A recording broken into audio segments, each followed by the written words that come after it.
घबराहट नहीं। जैसे मान लो ये क्वेश्चन हमको प्रूफ करना है, R S Agarwal question number 13 है, एक्सरसाइज 13 का एग्जाम्पल 5। थीटा थीटा शायद तुम्हारे एक्सरसाइज में दिया हुआ है, यहाँ पे ए लिखा हुआ है, तो थीटा से घबराना नहीं है, आपको थीटा में ही प्रूफ करना होगा उस समय। इस समय ए दिया है तो ए में प्रूफ करना है, एलएचएस में है तो आरएचएस में भी है। सबसे पहले हम क्या बोलते हैं कि आप साइन कॉस में कन्वर्ट कर लो, क्वेश्चन को कर लेते हैं।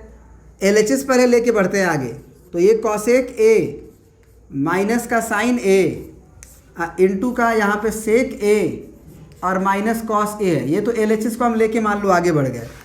अब एलएचएस को आगे लेके बढ़ गए मान के चलो, तो कॉसेक ए को लिख देंगे 1 sine A minus sine A by 1, और यहाँ पे हम लिख देंगे सेक ए को 1 कॉस ए और माइनस कॉस ए बाई 1। तो यहाँ से अगर आप एलसीएम लोगे तो ये आएगा साइन ए और ये आएगा 1 माइनस साइन स्क्वायर ए, आएगा ना। यहाँ आएगा एलसीएम कॉस ए और ये होगा 1 माइनस कॉस स्क्वायर ए। फिर 1 माइनस साइन स्क्वायर को अभी आप बोल रहे थे कि सर कॉस स्क्वायर ए हो जाएगा, बिल्कुल हो जाएगा, ये इंटू साइन ए, फिर इंटू ये 1 माइनस कॉस स्क्वायर ए क्या हो जाएगा, sine square A by cos A. अब ये साइन ए से एक साइन ए कटेगा, ये कॉस ए से एक कॉस ए कटेगा, ये क्या आ गया कॉस ए इंटू साइन ए। आया समझ में?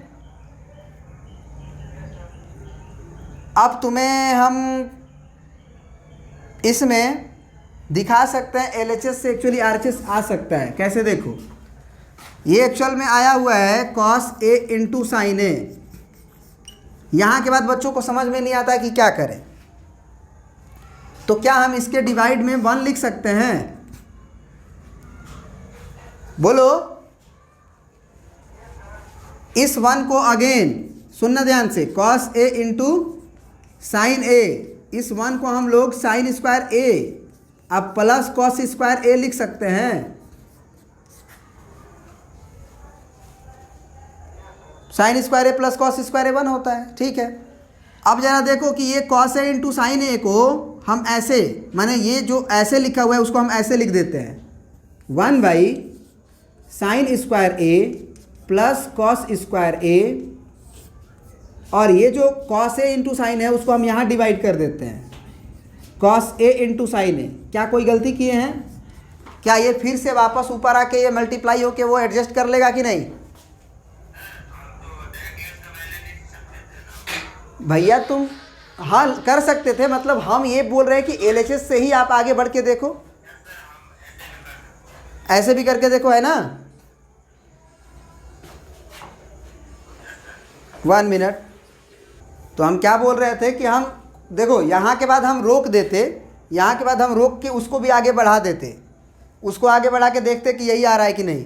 लेकिन एक्चुअली मेरे दिमाग में थोड़ा सा कुछ हुआ, हमने कहा कि भैया 1 से डिवाइड करते हैं। 1 को हम लिख दिए साइन स्क्वायर ए प्लस कॉस स्क्वायर ए। फिर हमारे दिमाग में आया कि इसके ऊपर में 1 है, तो ऊपर में 1 कैसे आएगा जब ये कॉस ए साइन ए नहीं रहेगा। अब कॉस ए साइन ए को इसी के लिए हम क्या किए कि इसके भी नीचे कर दिए, तो नियमतः ये सही है, क्योंकि एक्चुअल में अगर ऐसा लिखा रहता है तो एक्चुअल में क्या होगा कि ये जो होता है ये 1/1 लिख देंगे, और ये बेसिकली जब सिंप्लीफाई होगा तो ये ऊपर ही आ जाता है। ये बात अगर नहीं समझ में आता है कोई दिक्कत नहीं है, आप ये लिखना है तो कम से कम सीख जाओ कि इसको हम पहले नंबर पे हो तो तीसरे नंबर पे कर सकते हैं, पहले नंबर पे हो तो इसे हम लोग तीसरे नंबर पे कर सकते हैं, ठीक है ना। यहाँ पे समझ में आया कि नहीं आया? बहुत बढ़िया, अगर समझ में आ गया तो हमारे लिए बहुत बढ़िया है।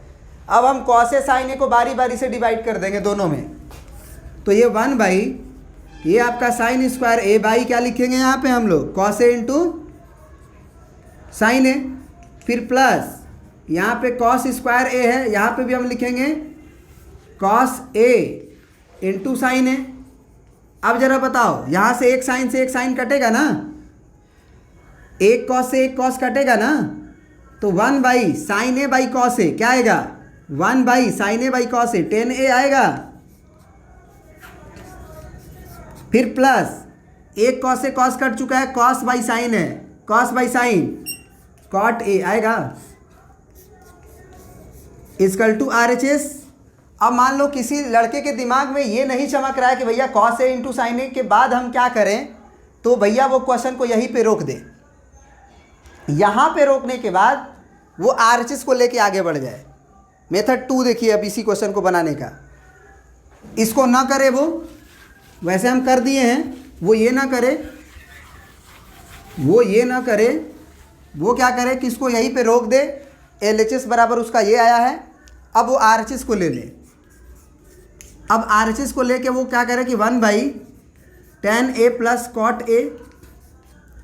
अब क्या करो आप कि tan A को sin/cos में बदलो, तो sin A/cos A plus cot A को आप लिख सकते हो cos A/sin A।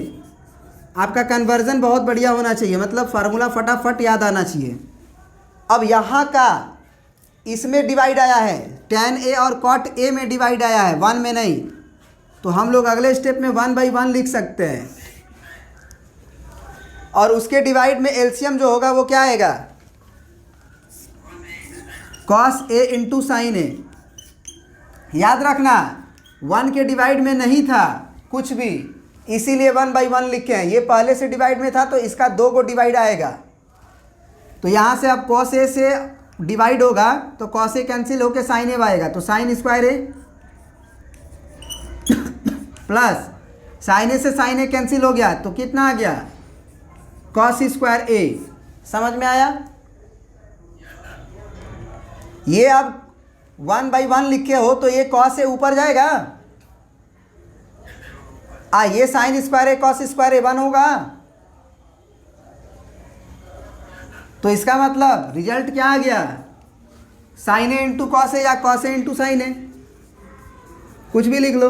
तो इज इक्वल टू ये आया, तो हम लिख देंगे इक्वेशन 1 और इसे इक्वेशन 2।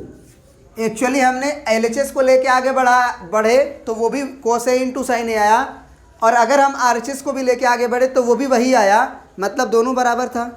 तो लिख देंगे कि from equation 1 and 2 LHS is equal to RHS। Equation 1 और इक्वेशन 2 को देख लीजिए आप, LHS को आगे लेके बढ़े थे वही आया है, RHS को लेके आगे बढ़े थे वही आया है, मतलब बराबर है। समझ में आ गया ना? प्रिंट कर लीजिए।